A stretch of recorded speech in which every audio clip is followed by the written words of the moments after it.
Salutations à tous, vous êtes sur la chaîne JLTV Monde avec comme présentateur Juste Lia.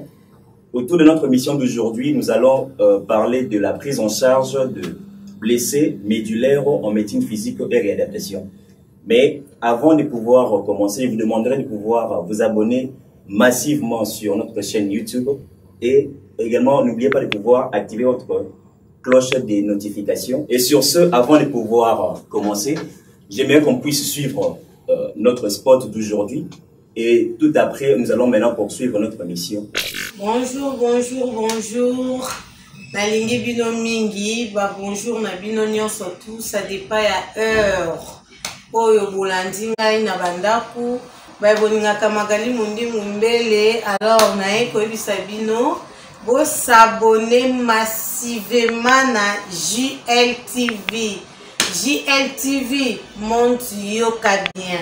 JLTV, chaîne ya Dr Glodilo Patanga, balobi kuna maamba bien. Donc balobi kuna tolobi la émission makambo etali ba médecine, politique, sport. Alors na sengi bokota. Merci beaucoup pour ces spots. Nous sommes toujours sur notre mission Quelle attitude docteur. Et comme je venais de dire précédemment, nous allons parler sur la prise en charge des blessés médulaires en médecine physique et réadaptation. Aujourd'hui, je ne suis pas seul, je suis accompagné d'un médecin stagiaire de l'université de Kinshasa, autrement appelé UNIKIN. Et je pense que Yemoko Lelo a pour se présenter et puis Al Lobelabiso sur ce dont nous allons parler aujourd'hui. Bonjour, médecin stagiaire de l'UNIKIN. Bonjour, monsieur le journaliste. J'espère que vous vous portez bien aujourd'hui. Très bien, par la grâce de Dieu, ça va. Est-ce que vous pouvez vous présenter pour qu'on puisse mieux vous connaître? Merci.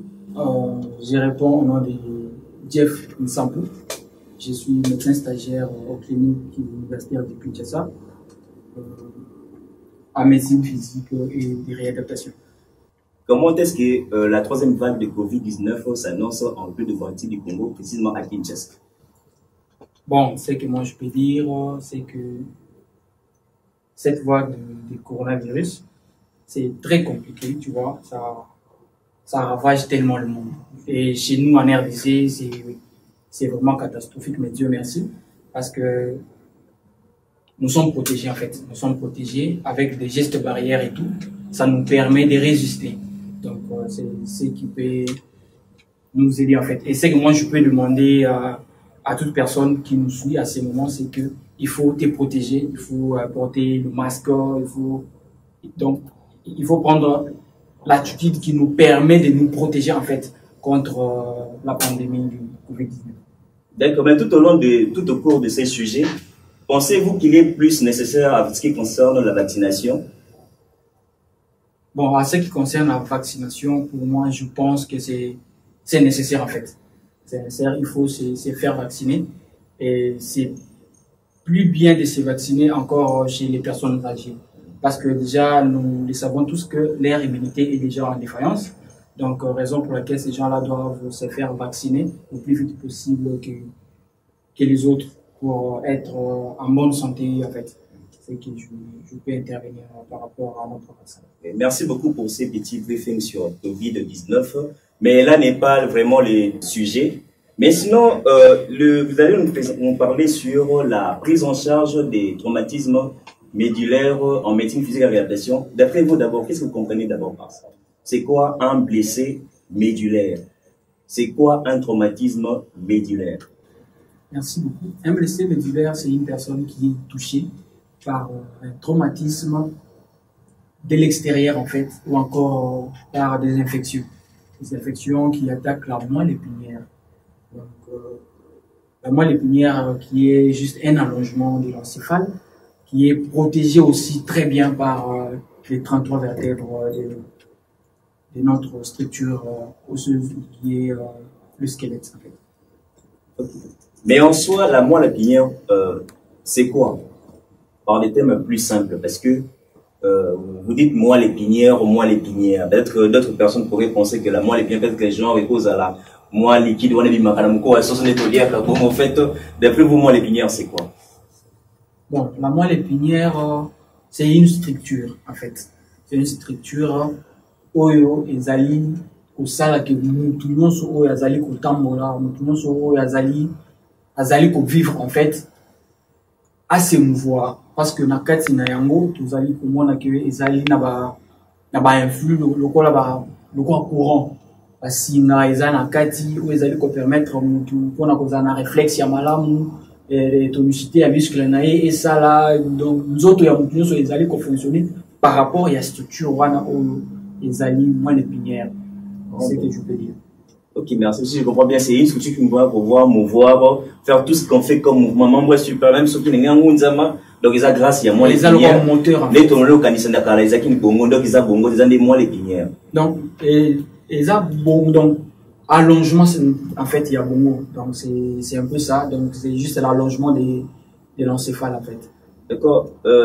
Maintenant stagiaire, Jeff, comment est-ce que on arrive à pouvoir arriver dans des situations de blessés médulaires? Qu'est-ce qui cause ça en fait? Bon, ce qui cause plus les traumatismes de la moelle épinière, plus on nous dit à 80% ce sont des accidents de trafic routier en fait. Donc, oyo balinga komata na ba moto, oyo zotambola na pemeni ya nzela, donc c'est probable que mutuka ekoyi koya ekoyi kotuta yo et moelle épinière na yo et cause un traumatisme. Sur ceux qui déjà yo banay kotambola et que la moelle épinière oyo et du traumatisme, ça peut entraîner des complications et que c'est que essengel va traiter. Donc c'est ce qui cause plus traumatisme et moelle épinière, plus à 80% ils ont accident.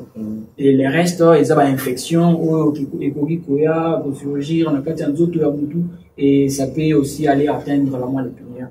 Donc ils ont cause que ça que moelle épinière et ils ont touché en fait. On a aussi, je comprends bien en d'autres termes, ça veut dire que non, des personnes qui sont, comment dire, qui ont été tamponnées via, comment dire, les chemins de route par un véhicule qui touche précisément, comment dirais-je, la région d'Orsa. Donc, comme on a vu, c'est ça. Exactement. Voilà. Donc, par exemple, Moutoumoko Azali ko tambola là ou Moutoumoko Azali kolo ya moto et après asali accident. Donc, ça peut arriver, et ça n'a pas oyo akobuka na le kolo, et na oyo akobuka na le boko, mais ça peut aussi arriver que est touché Mukongo nayo. Et ce qui est touché Mukongo, donc ça peut aller directement toucher la moelle épinière. Donc ça va directement entraîner des complications au niveau de la émission. Ok. Mais sinon, lors de ces traumatismes, comme vous venez de donner les causes, quelles sont, comment dire, des manifestations cliniques, quels sont des signes qu'on pourrait avoir en cas de traumatisme médulaire et les personnes qui subissent les traumatismes, qu'on les appelle blessés médulaires? Ok, merci. Ce que je peux dire, c'est que des signes qui montrent, ou bien des signes cliniques des blessés médulaires, c'est plus, nous avons la sensibilité qui est touchée, nous avons la motricité qui est touchée, et nous avons aussi du côté sphincter, on trouve que la personne qui est touchée par ces traumatismes, il peut aussi développer des complications au niveau du sphincter, au niveau de ses muscles. Donc, comme chez l'homme, il peut devenir un peu impuissant de ce côté-là parce que il y aura des flux qui ne va pas passer jusque-là parce que déjà la communication est touchée, la personne ne peut rester vraiment handicapée de ce côté-là. Merci beaucoup pour ce que vous venez de dire. J'ai vraiment compris ce que c'est. Les termes qu'on avait un peu des complications pour pouvoir comprendre. Mais sinon, comment est-ce que ces traumatismes de la moelle se manifestent-ils? Merci.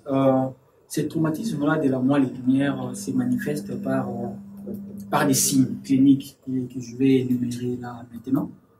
Nous avons des signes comme la motricité qui sera abolie parce que nous considérons que la moelle épinière est la cabine à courant en fait. Imagine-toi, tu as un quartier, quelque part, quartier nabiso, mais tu as une cabine nabiso à courant ou ils ont un coin à quartier nabiso. Ça veut dire, ceux qui t'ont branché, courant et la bande nabiso. Donc c'est exact ce qui se passe dans le corps humain. Et ceux qui vont débrancher le fil dans la cabine, donc c'est la même chose qui se passe au niveau de notre corps quand il y a traumatisme de la moelle. Ça veut dire quand il y a dissection de la moelle, on va remarquer que les restes du corps ne vont pas fonctionner parce que le courant ne passe pas. Et s'il y a compression de la moelle, c'est différent que quand il y a section de la moelle. Parce que s'il y a section de la moelle, on peut intervenir chirurgicalement. Tu vois? On peut intervenir, on peut les comprimer. Et quand il y a section, ça veut dire c'est foutu. C'est ce que moi je peux vous dire. Et à part ça aussi, il y aura la sensibilité qui sera aussi abolie. Il y aura aussi les sphincters aussi qui ne vont plus fonctionner parce qu'il y a des muscles qui sont là. Et comme il y a plus des influx qui passent à ce niveau-là, donc ça veut dire que ça ne fonctionnera pas. Et sans oublier aussi qu'il y aura aussi présence parmi les signes cliniques de l'atteinte de la moelle épinière. Merci beaucoup pour la comme information concernant les différents termes dont tu nous as très bien expliqué. Mais quels sont les signes qu'on remarque lors des traumatismes médulaires? Merci.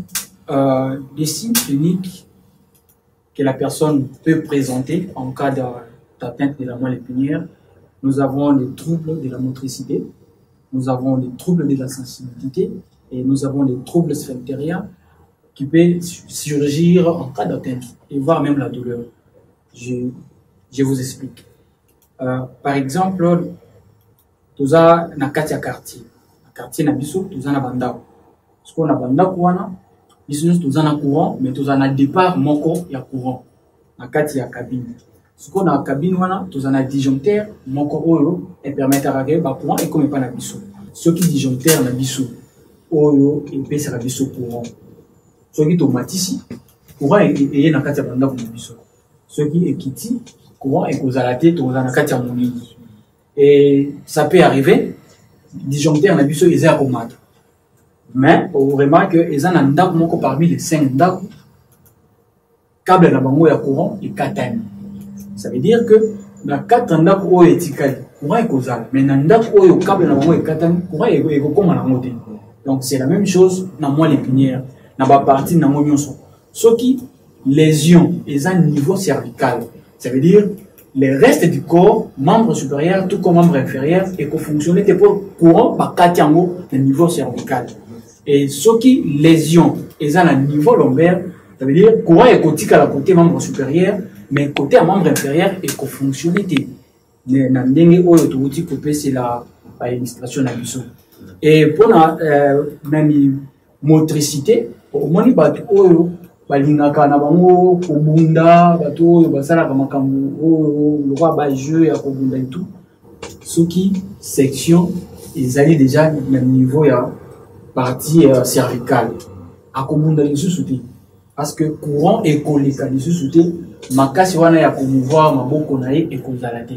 C'est pareil na mutu oyo soki lésion eza au niveau lombaire.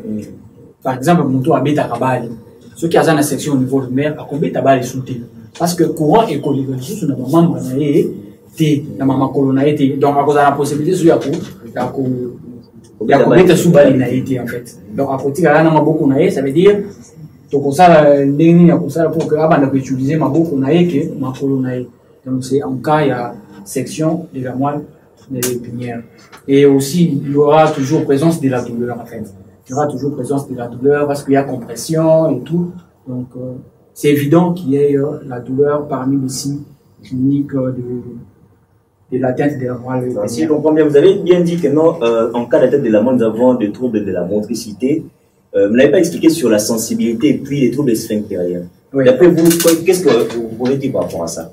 Oui, par rapport à la sensibilité, je peux donner l'exemple simple chez les mariés en fait.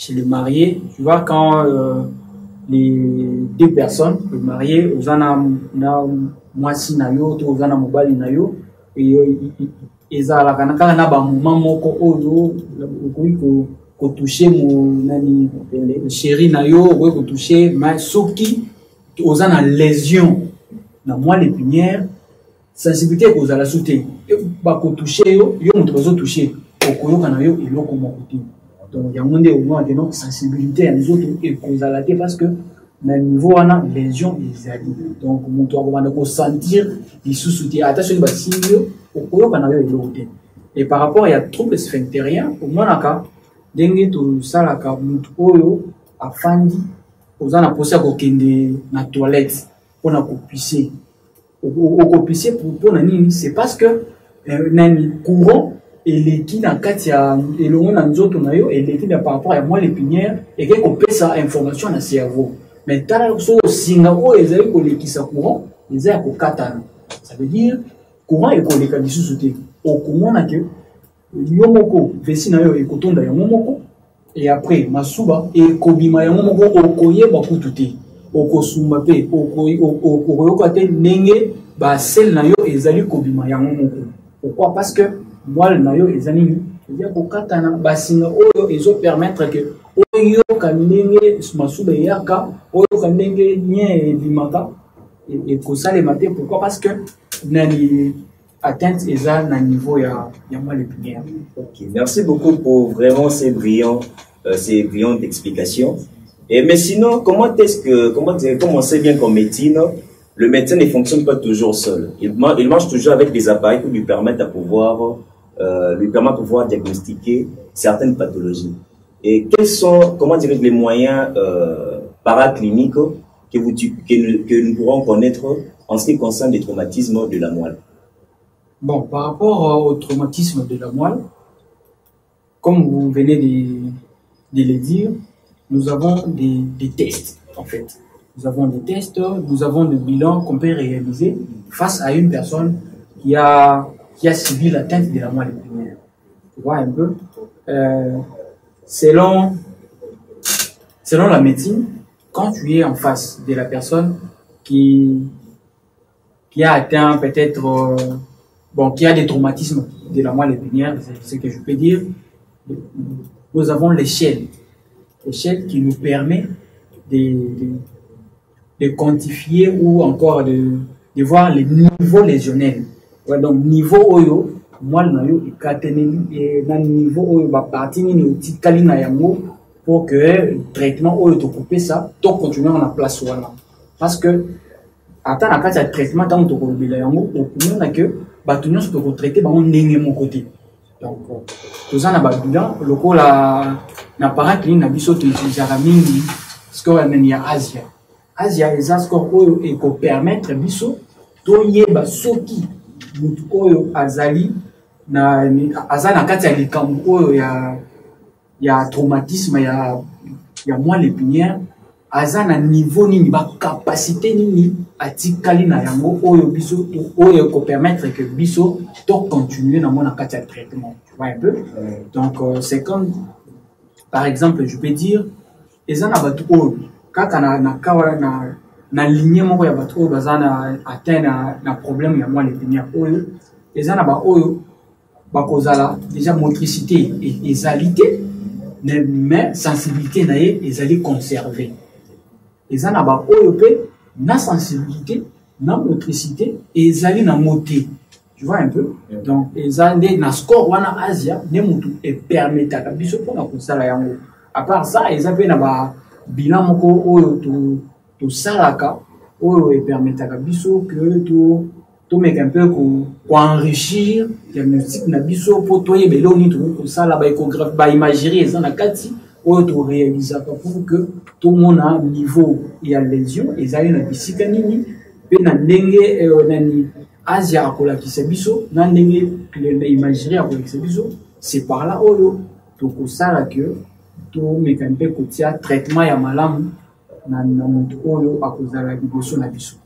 D'accord. Mais sinon, quel est l'examen par exemple de choix qu'on fait à part le Asia? Genre, quand on voit plus comment dire, on peut parler genre de la radio, de l'échographie, voire même de l'IRM, voire même du scanner. D'après vous, quel est le meilleur examen de choix à faire pour le diagnostic d'un traumatisme médulaire? Plus on indique plus l'imagerie, l'IRM. Okay. Tu vois, l'IRM c'est mieux parce que ça montre avec précision là où il y a section ou là où il y a compression de la moelle épinière. Mais dans le contexte ici de la RDC, on sait bien que dans l'IRM, ce n'est pas tous les édifices, comment dirais-je, au niveau de Kinshasa qui les possèdent. On peut recourir à quoi à part l'IRM? Bon, on peut aussi faire l'échographie, mais avec l'échographie, ça demande que la personne qui est thérapeute, en fait, qui est médecin, soit une personne qui maîtrise plus, hein, qui maîtrise beaucoup plus sur les traumatismes de la moelle épinière, parce que ce n'est pas facile avec l'échographie de voir la lésion et tout, et les parties qui est tout autour qui sont touchées. Mais avec l'IRM, c'est plus facile et pour nous indiquer les lésions exalies et tout, qui est par rapport à d'autres imageries. On ne peut pas utiliser aussi à part les scanners, non? On peut utiliser aussi les scanners, c'est possible. Merci beaucoup, médecin stagiaire Jeff. Vous m'avez tellement fait comprendre de choses en fonction de ce que vous venez de dire, que ce soit sur les concepts, la clinique également, la paraclinique. Mais sinon, en passant, je salue mon ami Ridi Bongo, Ndefou et aussi Christopher Envelé, mais je salue également en passant Yezer. Mais sinon, Monsieur Jeff, pour les traumatismes médulaires, pour les cas de blessés médulaires, quels sont les moyens thérapeutiques? Quelle est la prise en charge pour ces genres de situations? Merci beaucoup. Par rapport à la prise en charge des blessés médulaires, ça ne peut pas se faire chez une personne. Une personne, donc je peux dire, par exemple, chez un chirurgien seul, ou chez X ou Y médecin seul. Non. La prise en charge des blessés médulaires, c'est pluridisciplinaire. Donc, on doit bien les comprendre. C'est pluridisciplinaire. Donc, ça englobe beaucoup de spécialités en intérieur. Il y a la chirurgie qui va prendre sa place. Il y a la réanimation qui aura aussi sa place, vu ce qu'on aura sur le terrain. Il y aura aussi la médecine physique, c'est-à-dire la rééducation qui aura aussi sa place. Donc, quand la personne est en réanimation, par exemple, l'équipe de réanimation va faire son travail pour stabiliser ce qui sera en défaillance. Soit il y aura la personne qui aura des problèmes peut-être de respiration, la personne qui désature et tout. Donc la réanimation va prendre en charge. Et du côté, si peut-être il y a compression de la moelle, on verra directement que la chirurgie aussi va prendre sa place. Donc il va intervenir pour lever cette compression qui est là. Et à part ça, il y aura aussi la médecine physique qui va prendre aussi sa place pour continuer la prise en charge des rééducations pour donner à cette personne l'autonomie. Si la personne ne faisait pas X ou Y mouvement, donc quand il va faire la rééducation, ça va lui permettre de continuer et de refaire ces mêmes mouvements. Un peu. Par exemple, la personne qui est en chirurgie, la personne alitée, c'est que la personne, les rééducateurs, un médecin rééducateur peut faire, c'est lutter contre les complications de décubitus, peut-être surgir en cas de problème, en cas de lésions de la moelle épinière. Parce que vous allez remarquer avec moi que cette personne qui est alitée, il y a compression, il y a compression de la moelle épinière, il peut être alité. Quand cette personne est alitée, ça veut dire c'est un terrain propice des escarres. Ça veut dire ce qu'on peut faire, c'est faire des retournements. On doit retourner, faire des retournements chez cette personne pour lever des compressions, pour éviter les escarres. Tu vois un peu? Et cette personne, on doit aussi mobiliser ses articulations pour éviter que les raideurs puissent s'installer. Donc, ce sont des gestes qu'on peut poser pour aider notre personne malade à évoluer normalement. Tu vois un peu? Donc, c'est dans ces cas-là, la globalité de la prise en charge, c'est pluridisciplinaire. Et quand on arrive en médecine physique, ce qui se fait souvent, c'est il faut d'abord commencer par évaluer le malade. Pour évaluer les malades en médecine physique, on commence d'abord par l'histoire de la maladie de cette personne. comment c'est arrivé, et comment, qu'est-ce qu'on a fait en réanimation par exemple, qu'est-ce qu'on a fait en chirurgie, et maintenant, quelles sont les capacités que notre patient est resté avec. Et c'est par rapport à ça que nous, on va faire quoi? On va continuer avec la prise en charge. Tu vois? Par exemple, la personne qui a des troubles sphinctériens, par exemple. Et quand il vient en rééducation, on verra que cette personne a la sonde. Et on ne peut pas laisser cette personne continuer à vivre avec la sonde à demeure. Donc, ce qu'on peut faire, c'est faire la rééducation pour ces sphincters. Donc, on va travailler avec l'équipe qui est spécialisée en rééducation pelvique périnéale, qui est concernée de la prise en charge des sphincters, qui va prendre sa place. Si il y a une personne qui n'a pas de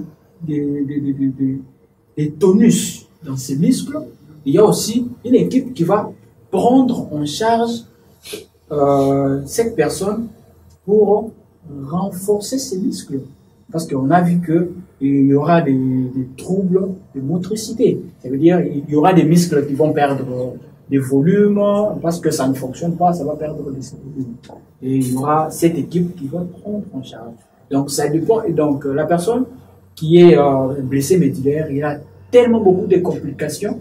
Et c'est dans ces complications-là que l'équipe des médecines physiques va prendre en charge. L'équipe de rééducation va prendre en charge par rapport à ces lésions, par rapport à ces complications, pour permettre à cette personne à continuer. Parce qu'il y a de ces personnes-là, je peux ajouter quelque chose, qui quand il y a section de la moelle, il était par exemple footballeur. Et quand il y a eu section de la moelle par exemple, cette personne ne va pas continuer à jouer au foot. Ça veut dire, nous on va encore aider cette personne à faire la formation ou encore à entrer dans d'autres domaines qui vont nous permettre à être utiles à la société. On ne va pas dire que non, bon, on a traité, non, il n'avait pas de tonicité, on a donné la tonicité, ses sphincters, on a arrangé et tout, et on le laisse comme ça. Non. On s'est dit, bon, cette personne, il était footballeur. Et à ce moment ici, ses membres inférieurs ne fonctionnent plus. Il est resté avec ses membres supérieurs. Ce qu'on peut faire, c'est que on peut lui conseiller de faire peut-être des formations d'informatique. Parce qu'avec ses membres supérieurs, il peut travailler. Il peut devenir encore très utile dans la société, comme quand il jouait au foot. Donc, c'est pareil aussi. Et aussi cette personne-là, sans oublier qu'il y aura aussi des problèmes psychologiques. Parce qu'une personne qui était responsable, il était peut-être père de famille, et en cas de problème, en cas de lésion de la moelle épinière, il se retrouve incapable d'aider la famille parce que il ne peut plus aller au travail, il ne peut plus faire quelque chose comme père de famille, il aura des problèmes psychologiques. Donc d'autres même, il va faire même l'autre va déprimer en fait. Il risque de déprimer. Et dans la prise en charge, on ne peut pas aussi oublier ou ignorer la psychothérapie dans tout ce qu'on peut faire. À part la chirurgie, à part la rééducation, il faut aussi tenir compte de ces côtés-là des psychologies. La psychothérapie va aussi aider notre patient qui est en face de lui. Merci beaucoup, médecin stagiaire Jeff Nsampu, pour ces informations que vous nous avez fournies, et aussi de la part de nos chers abonnés qui ont été vraiment nombreux à pouvoir nous suivre. Je remercie également notre équipe qui était constituée de Moïse Nzanza et puis Mardoche Kumpi. J'espère qu'on va se revoir à la prochaine.